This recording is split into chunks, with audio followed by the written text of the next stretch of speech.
Hello guys, आज का जो पैरानॉर्मल एक्सपीरियंस मैं आपको बताने जा रहा हूँ, ये पैरानॉर्मल एक्सपीरियंस अराउंड 2010 की सर्दियों में हुआ था, जब मैं पुणे में रहता था। मेरा जो घर था वो मिलिट्री कॉलेज ग्राउंड्स के पास था। ये बहुत ही ज्यादा एक ब्यूटीफुल लोकेशन थी जहाँ पर बहुत सारी ग्रीनरी थी। जो फैमिली थी मेरे लैंडलॉर्ड की, वो रहती थी ग्राउंड फ्लोर पर, और जो फर्स्ट फ्लोर था वो उस पर मैं रेंट में रहता था। मैं वहाँ पर पिछले लास्ट 4 ईयर्स से रह रहा था, और मैं भी एक तरीके से मेरे लैंडलॉर्ड की फैमिली का एक पार्ट था। I had just married and मैं अपनी वाइफ के साथ जस्ट सेटल ही हो रहा था। मैं रात के शिफ्ट में काम करता था अपने ऑफिस में, जो कि शाम के 5:30 से सुबह के 2:30 बजे तक थी। पर जैसा कि मैं बताता हूँ कि मेरे लैंडलॉर्ड्स बहुत ही ज्यादा अच्छे थे, तो मैं अपनी वाइफ के लिए बिल्कुल भी वरीड नहीं था। मैंने उस घर में कभी भी कुछ पैरानॉर्मल चीज एनकाउंटर नहीं करी थी पिछले 4 सालों से। तो जो ये इंसिडेंट हुआ मेरे साथ, इसने मुझे बिल्कुल ही शॉक कर दिया था। हर दिन मेरी कैब जो थी वो मेरे को ड्रॉप करती थी रोड पर और चली जाती थी, और मुझे घर जाने के लिए अराउंड 500 मीटर वॉक करना पड़ता था। मुझे लगभग 4 बज जाते थे जब तक मैं अपने घर पहुंचता था। रास्ते से वापस आते हुए हमेशा ही मुझे एक ओल्ड मैन दिखते थे जो कि अपने डॉग को हमेशा ही घुमाते थे। मैं उनसे ओकेजनली चैट करता था, और इतने टाइम से चैट करते हुए मैंने ये पाया कि उनका नाम था हरेंद्र देवा,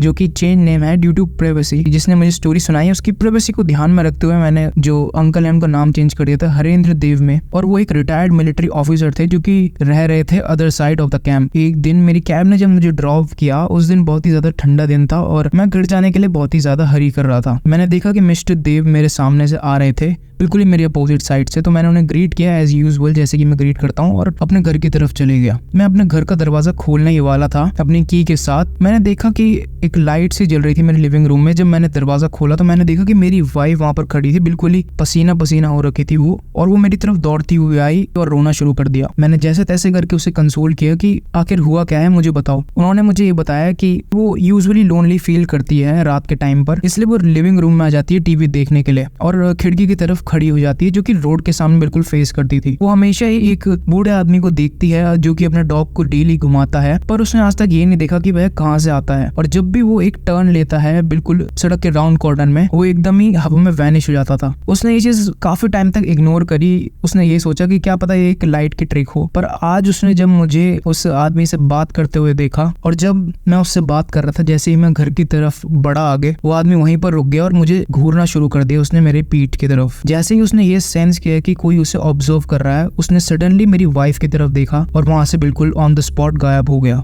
और उसी समय मैंने अपने घर का डोर खोला था। यह सुन के मैं बहुत ज्यादा डर गया था कि मैं किससे बात कर रहा था। अगले दिन मेरी वाइफ को बहुत ज्यादा हाई फीवर आया, और मैं भी कुछ कपल ऑफ डेज के लिए अपने घर पे रहा और यह पता लगाने की कोशिश करी कि मिस्टर देवा है कौन और उनके साथ ऐसा क्या हुआ था। जैसे मैंने पहले बताया था कि वो कैंप के बिल्कुल अदर साइड पे रहते थे, तो मैंने वहां जाकर पता करा तो वो पूरे घर खाली थे, और वहां पर कोई भी ऐसा आदमी नहीं था जो इस नाम से किसी आदमी को जानता हो। इसके बाद मैंने अपने ड्राइवर को रिक्वेस्ट किया कि मेरे घर तक जब मैं ना पहुंचूं तब तक वहां से जाए ना, बट अनफॉर्चुनेटली मैं आज के बाद कभी भी मिस्टर देवा से नहीं मिला।